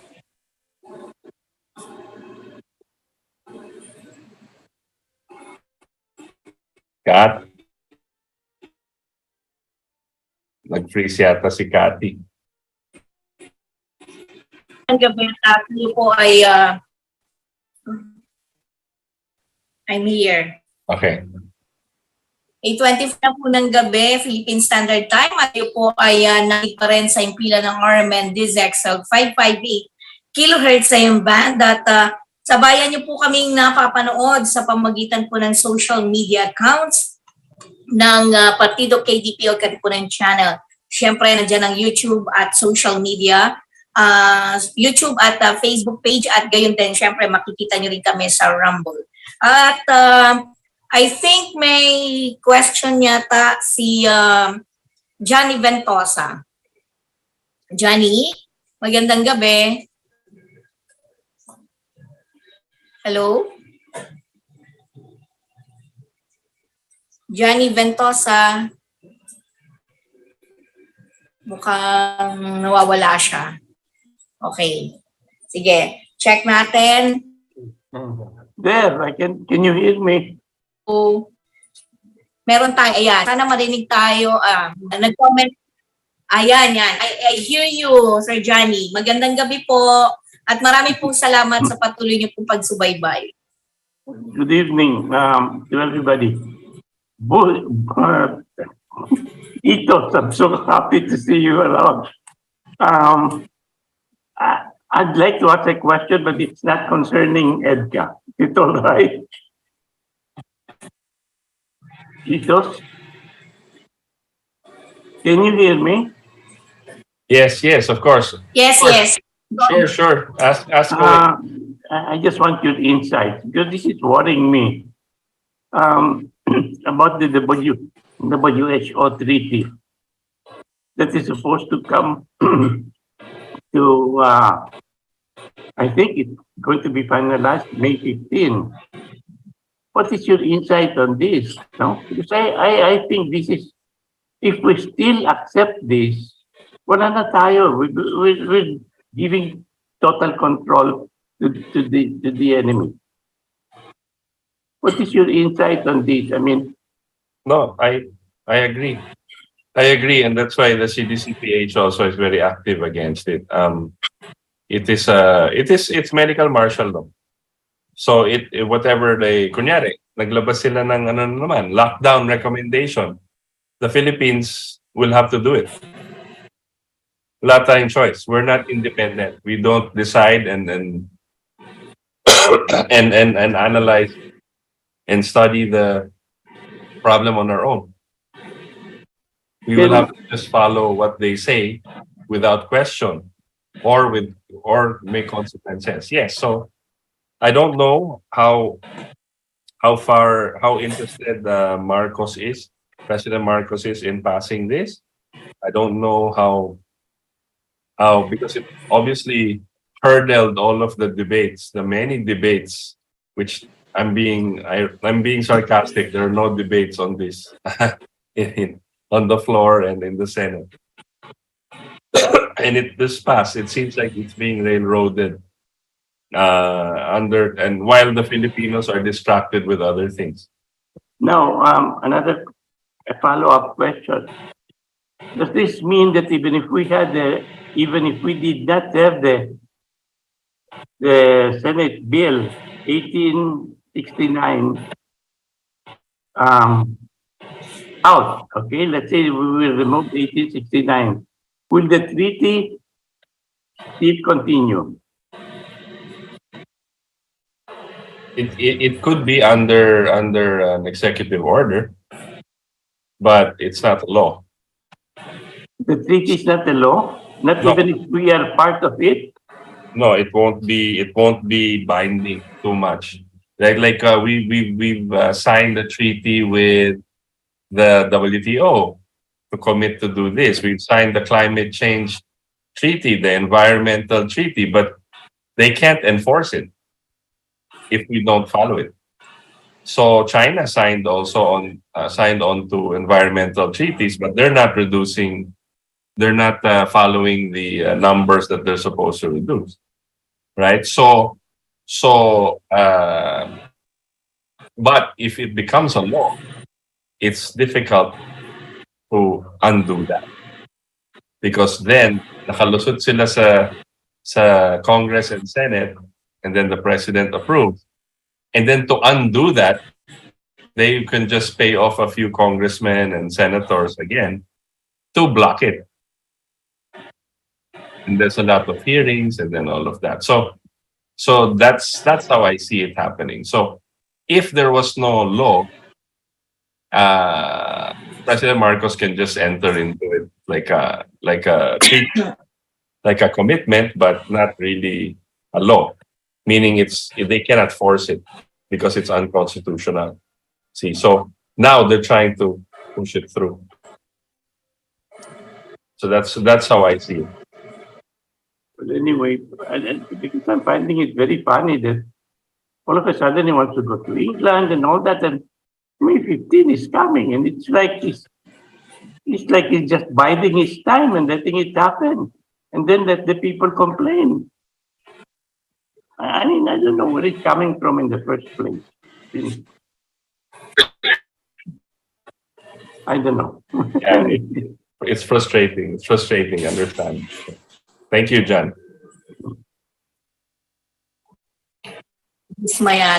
Dismayado si Sir Johnny Bentosa.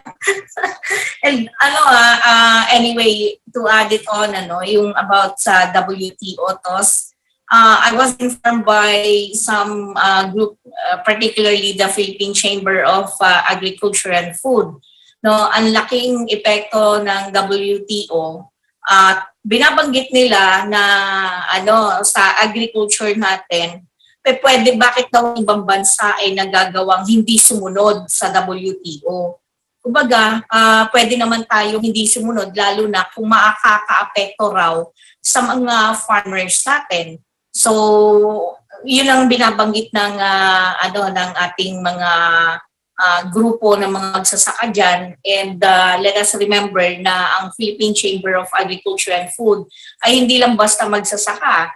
Sila rin ay mga negosyante, mga entrepreneur din sila. And hawak nila ang lahat ng klase ng pagkain ng agriculture products natin. And another one is talagang recently lang etong RTL, yung rice tarification law. Ang laki raw epekto rin sa mga magsasaka natin. And yet, sabi nga, naalala ko tuloy si Professor Butch Tose, na sabi ni Chairman talaga, yung immoral o makakasama, ginagawa nilang legal sa pamamagitan ng pagsasabatas. So, hindi ibig sabihin na yung mga batas na yan ay yung pinapatupad sa tao ay makakabuti. So, tignan natin, kinakailangan labanan natin itong mga ito. Diba? At sabi ko nga dun sa Philippine Chamber of Agriculture and Food, they have to do something about it. Kasi alam na alam nila at sila mismong apektado. Tos? Right. Remember, Cathy, you have to separate batas and treaty. Ang treaty, hindi batas. Yes. Okay, so when you say that yung WTO, it's a treaty.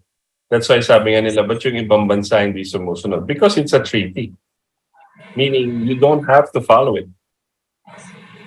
Okay, so yung president lang ang nagpo-push dyan.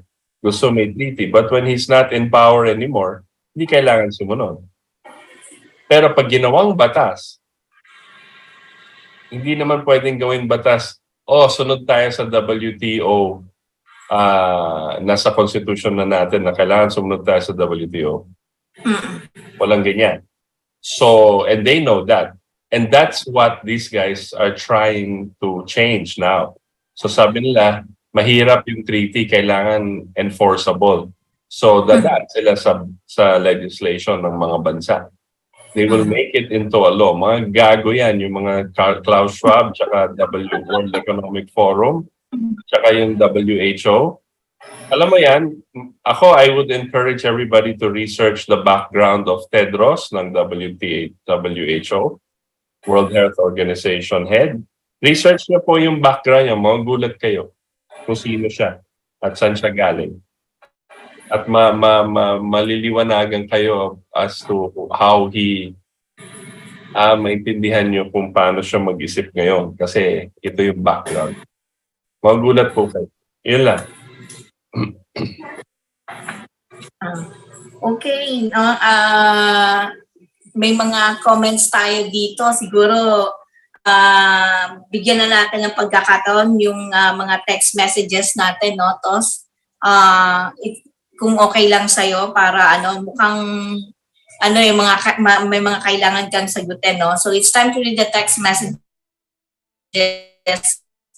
sent by our listeners. Their opinion does not necessarily reflect our own, but we reserve the right to read them to the public in the interest of freedom of speech. At unang texter natin o comment natin mula sa social media account,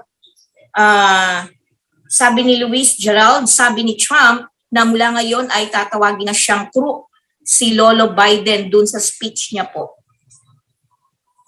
Tos, any comment? Ano ulit? Sabi ni Trump daw? Sabi ni Trump, mula ngayon ay tatawagin na siyang crook si Lolo Biden dun sa speech niya po. Hindi ko masyadong mag-gets to. Tatawagin na siyang ano? Crook. Crook. Oo. Criminal. Yeah. Oo, si Lolo Biden daw. Hindi, you know why? I think he's quoting from si Gerald kasi sabi ni Trump, dati tinatawag niya si Hillary, crooked Hillary Clinton. Crooked, ibig sabihin corrupt. tsaka kriminal. Ngayon, yan ang sasabihin niya kay Biden, Crooked Joe Biden. Yan ang nickname na niya kay Joe Biden. Crooked Joe Biden. So, tama. I think Trump is letting us know a lot of secrets that are coming out now. Marami po nangyayari dyan sa US ngayon. Lumalabas lahat ng baho ng pamilya ni Biden.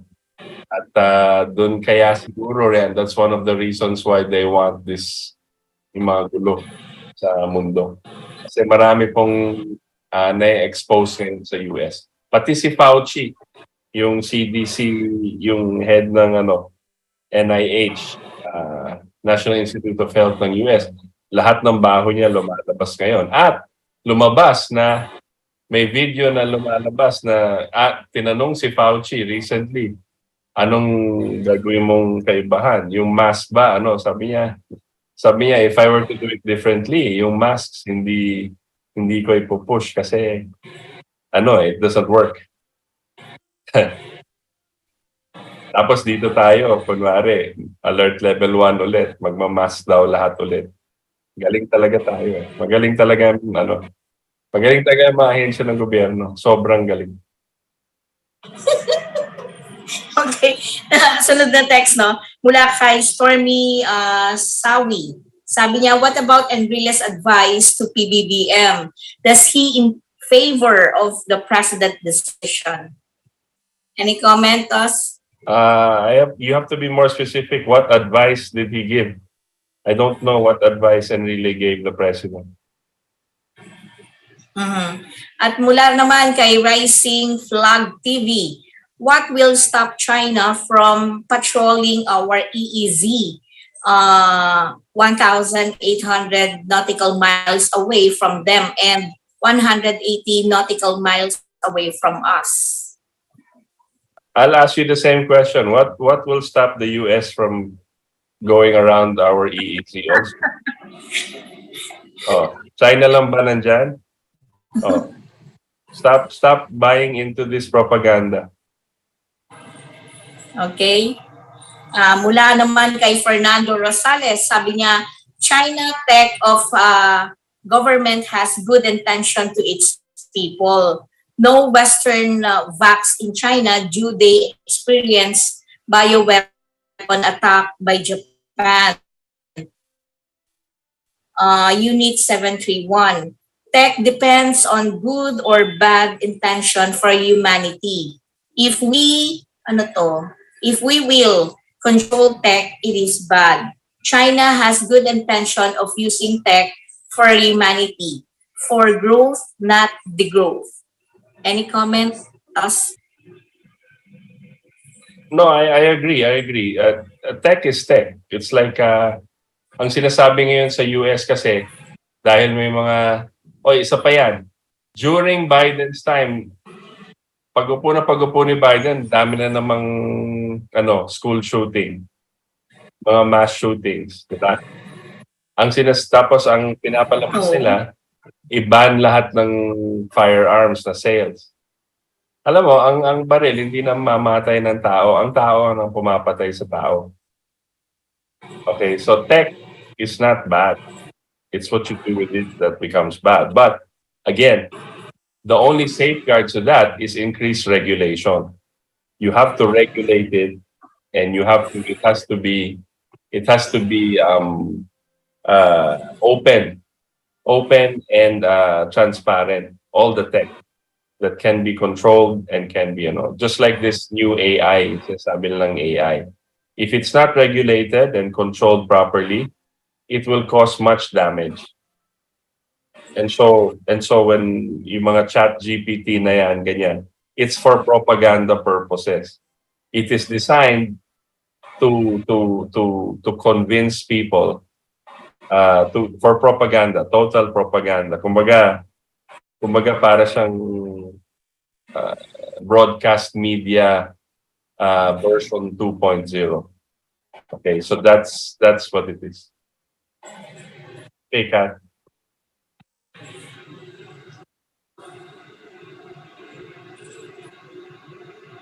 Okay, next. Sabi naman ni Fernando mga goy, dapat balik din na mag-recruit ng young men and women to join US military, just like when Subic or Clark was here. 17 per month ang quota straight to boot camp USA. Yan ang sabi ng mga Goy Beslig. Okay.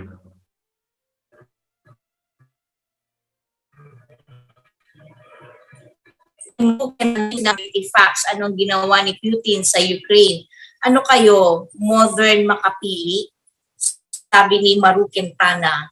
Yan ang reaction niya. Ano ulit, Kat? Sabi niya, mali-mali naman sinasabi ng anchor nyo. Xi Jinping, ano ang ginagawa sa minority facts? Anong ginawa ni Putin sa Ukraine? Ano kayo, modern makapili? Modern makapili raw tayo. Tos, sabi ni Maru. Yeah, modern, namimili kami ng katotohanan, Maru. So I suggest you do the same. Yeah, majority of the world already sees through what the real issues are with Putin and Ukraine and Xi Jinping and Ukraine. Yung mga noisy minority lang ang insisting na to follow the line of the mainstream media. Okay? So yan ang ano. And I would even go further. This is not media's line. Mainstream media's propaganda. They are mouthing what the deep state CIA is giving them. That's it. They are not analysts. They're not and everybody who listens to them are either fools or liars at this point. Wala na, gising na mga tao eh. Sumama ka na. Okay, mula naman kay Pedro Hill, why are the Chinese hurting Uyghurs? And some of them are in detention centers in China. Why are Uyghurs being persecuted by Chinese? Sabi ni Pedro Hill. Yeah, there are issues everywhere, right? But does it take away from the intention of Xi Jinping or the nation of China, for example, to 100% electrify their whole nation, or 100% no starvation or hunger? Their poverty incidence is way lower for 1.5 billion people. Does that take away from that? There are issues, yes, of course. There are factions there within their own party, like any other nation. To make that single issue a determinant of how the world should treat China is, I think, very mababaw, and it's not. Does Russia have issues? Is it perfect? Of course not. But are they waging war? Are they intentionally sending people to Ukraine to their deaths? Are they pushing drugs? Right? Are they money laundering the whole world? Are they inventing like SVB Bank? Are they laundering for the Democrat Party sa US? Hindi naman ganoon. Sa Pilipinas ba lahat ng tao mababait? Hindi naman na. Hindi naman perfecto yan eh. So to single out that issue just as a judgment on the whole nation is I don't think it's worth it. Yun lang po. Okay, well, batiin na lang din natin yung ating mga tagapanood ngayon, si Cathy TJ, si Christopher Cruz, of course si Luis Gerald ay message na kanina. Romo, sabi niya, mabate. Good evening daw mga katipon, Sir Itas from Cathy. At si Lee Muta Sarko, yan, mula sa Bacolod naman. Sabi ni Fernando Rosales, sabi niya, kaya raw NOSEC of Secretary of Health, WHO will take care of DOH. Do not comply. Pakulong tayo lahat, palamunin tayo sa jail. Sabi ni Fernando Rosales. Any comment, Tos? Yeah, correct. Tama. So, but meron si Jay Pepito dito sa Zoom chat, no? Nag-ano siya about sa Cebu, all DOH na call out na ni Governor Gwen Garcia due to the fact that vaccine status ang basehan nila for raising the alert level. Correct. I agree. Now, is Governor Gwen perfect? Of course not. She has her character, she has her personality, and she's not a perfect person. But with regards to this, against this crazy, insane policies of the Department of Health, it's already proven na kahit na you're vaccinated, you can still get sick. You can still makakahawa ka. Despite ng sinasabi nila dati na hindi mangyayari yon. Oh. Tapos makikinig ulit tayo. Di ba? Despite na lahat ng tao dati nakamask, tumataas. Oh. You know, it doesn't make sense. Dapat ang Department of Health mag-iisip naman, di ba? But Gwen Garcia should be given commendation for going against this. It's martial law. Just because you say it, you affect kasi the livelihoods of people. When you do this, you kill their business. Pinatay nyo nga yung umpisa, tapos papatayin nyo pa ulit.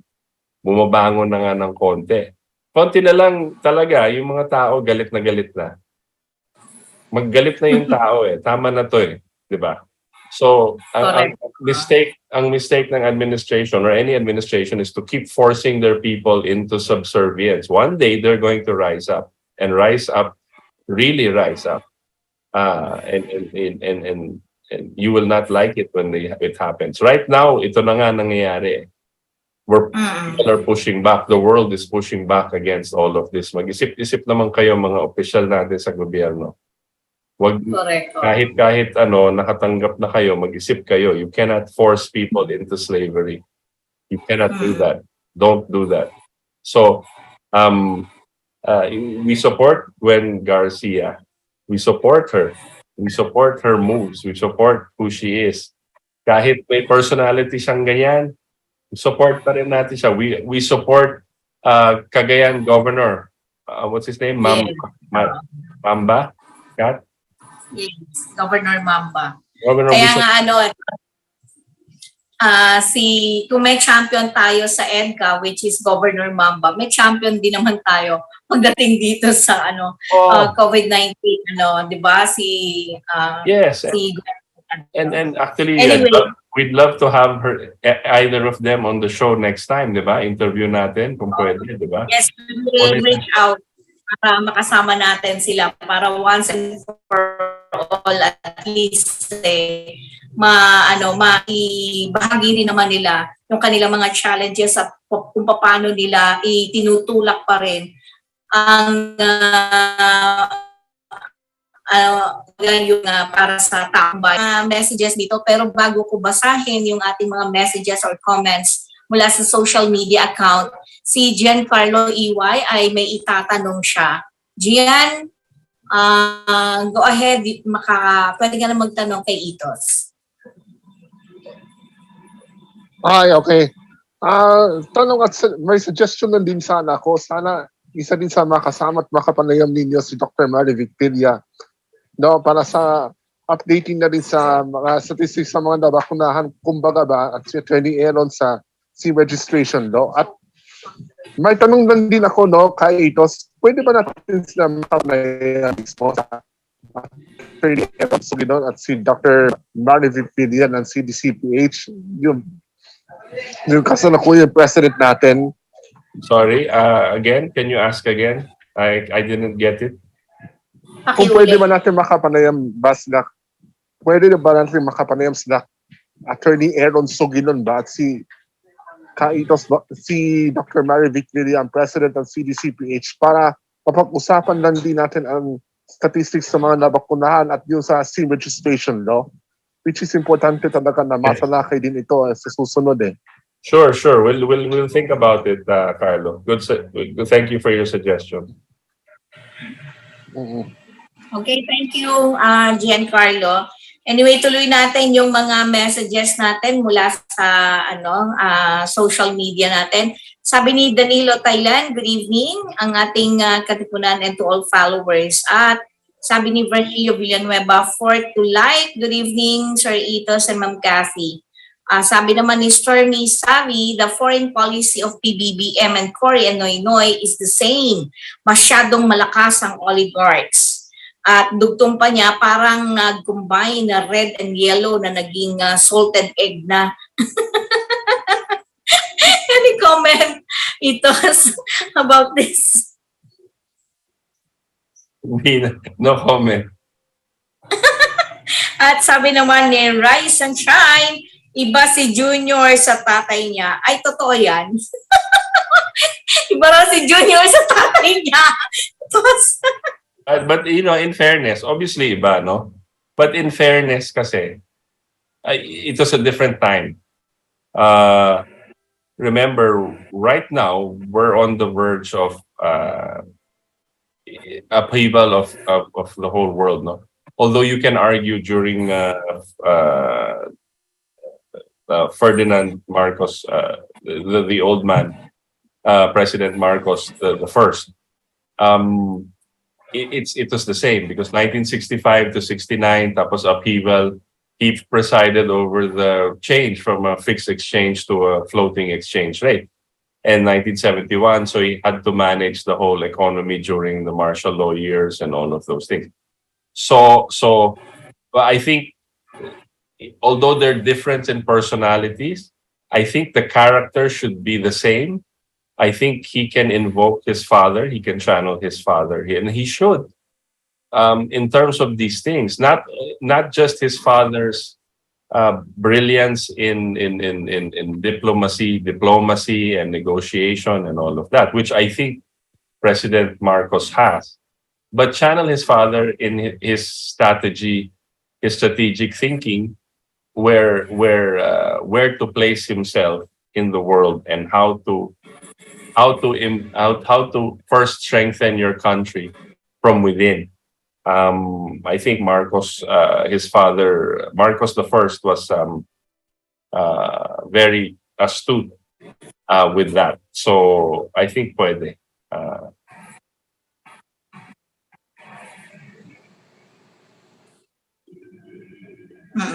Okay, ano to?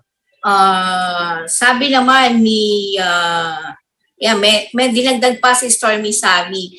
Hindi na po gawa ng tao ang nangyayari, gawa na po ito ng devil, kaya sa Diyos lang po tayo kumapit. At sabi ni Jose Camaya, watching here at Angeles City. And mula kay Ann Bautista Filipina Poet, sabi ko na ba alams na, sabi niya. At sabi ni Christopher Cruz, SB 1869 po yun. Mula naman kay Alma Garfi, thanks mga Katipunan for educational information you've been doing. I am grateful to know more about the latest news happening around the globe, but most especially in our country. Sabi naman ni Toto Marasigan, ang China ang nagpapagulo. Kitang-kita naman na sila yung nagpapalakas ng mga sandata or pangdigma. Any comment, Itos? Mula kay Toto Marasigan. Sabi niya, ang China yung panggulo? Oo, China raw ang nagpapagulo. No comment. Wala na tayong comment dyan. You know, at this point, pag yan pa rin ang pag-iisip nyo, nadadala na kayo ng nadadala na kayo ng mainstream media at nabe-brainwash na kayo at this point. There's no use arguing with those points anymore. Right now, if you don't see, kung hindi nyo nakikita po ang totoong nangyayari sa buong mundo at bakit namimilit ang administrasyong Biden na nagpupumilit sila gumyera and using us as a push. At hindi nyo pa rin maintindihan ang tinatawag na Asia pivot ni Obama. Parang wala na akong ma-explain po sa inyo. You have to research that. That's mahirap ng to explain that pa at this point. Oo nga. At mula kay Shelo CG, I'm praying hard for Trump to win again in 2024. Make the world peaceful again, sabi ni Shelo CG. At sabi naman ni Gina L. Lagiman, dapat paalisin ng mga US Army kasi sila ang nagpo-provoke ng war. Tama, kasi hindi na sila superpower kaya dapat tayong Pilipino magkaisa at paalisin ang US forces dyan sa Pinas. Sabi naman ni Andres Teves, nobody, yes, Tos? Go ahead. Sabi naman ni Andres Teves, nobody wins a war. Many other battles worth fighting. How about a new generation space race like Kennedy and the USSR?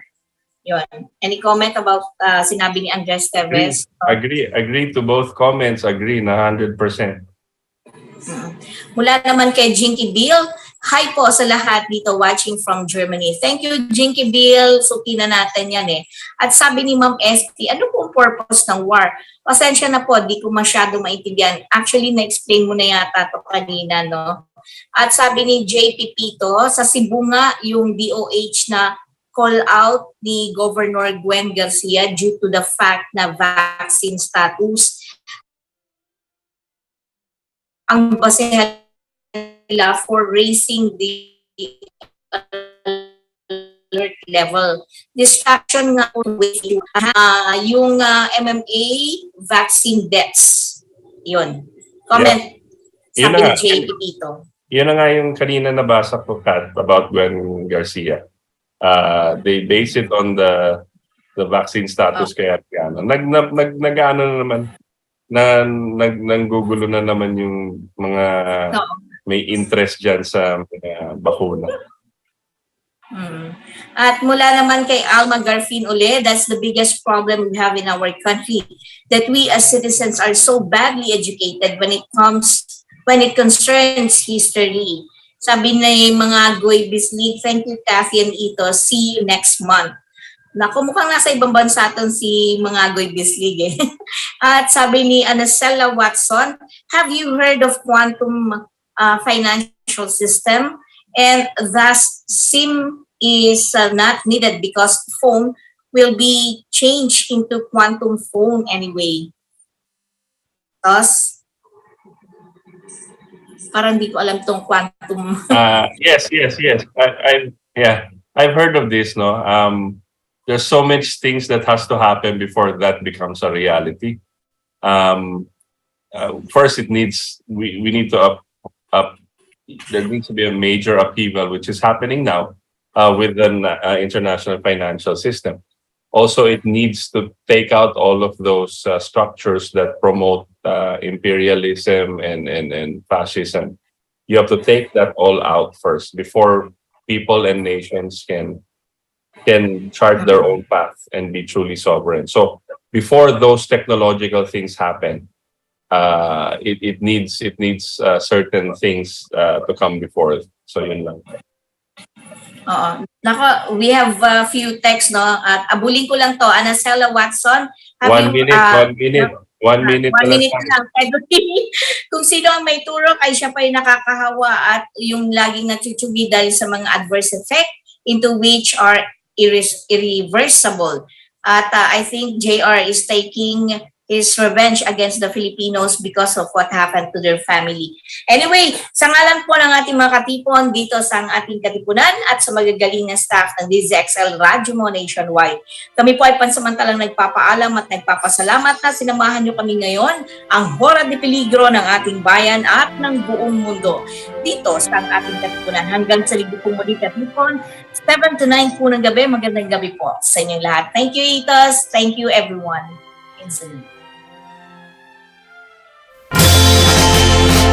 Inyong napakinggan si Itos Valdes kasama si Cathy Cruz at iba pang katipon na nakilahok sa talakayan. Ating Katipunan. Samahang muli si Itos Valdes sa susunod na linggo alas 7 hanggang alas 9 ng gabi sa himpilan ng RMN DZXL 558 kHz AM band at social media accounts ng Partido KDP.